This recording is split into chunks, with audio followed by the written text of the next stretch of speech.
West Indies ও আমেরিকায় অনুষ্ঠিত টি-20 বিশ্বকাপের নবম আসরে প্রাইজ মানি ঘোষণা করেছে আন্তর্জাতিক ক্রিকেট কাউন্সিল।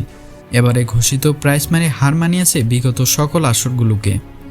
টি-20 বিশ্বকাপের ইতিহাসে এবারই সবচেয়ে বেশি প্রাইজ মানি ঘোষণা করেছে আইসিসি। এবারে প্রাইজ মানি বাবদ সব মিলিয়ে 11.25 মিলিয়ন মার্কিন ডলার বরাদ্দ করেছে আইসিসি, যা বাংলাদেশি মুদ্রায় 132 কোটি টাকার সমান।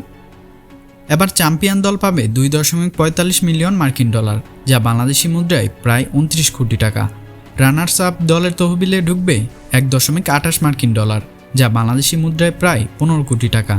যেখানে গত বিশ্বকাপে চ্যাম্পিয়ন দল ইংল্যান্ড পেয়েছিলেন 18 কোটি টাকা ও রানার্স আপ পাকিস্তান পেয়েছিলেন 9 কোটি টাকা।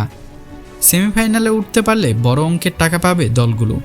শেষ 4 থেকে বাদ পড়া দলগুলো পাবে 8 লাখ মার্কিন ডলারের কাছাকাছি, যা বাংলাদেশি মুদ্রায় 9 কোটি 24 লাখ টাকা। সুপার 8 থেকে বাদ পড়া 4 দল পাবে 2,82,000 মার্কিন ডলার করে, যা বাংলাদেশি মুদ্রায় প্রায় 4 কোটি টাকা। 9 থেকে 12 নম্বরে থাকা দলগুলোর জন্য থাকছে বড় অঙ্কের প্রাইজ মানি। এই 4 দল পাবে প্রায় 2.5 লাখ মার্কিন ডলার করে, যা বাংলাদেশি মুদ্রায় 2 কোটি 90 লাখ টাকা। 13 থেকে 20 নম্বরে থাকা প্রতিটি দল পাবে 2,25,000 মার্কিন ডলার করে, যা বাংলাদেশি মুদ্রায় 2 কোটি 64 লাখ টাকা। এছাড়া সেমিফাইনাল ও ফাইনাল জয়ের জন্য প্রতি দল পাবে 31,154 ডলার, যা বাংলাদেশি টাকায় 36 লাখ টাকা।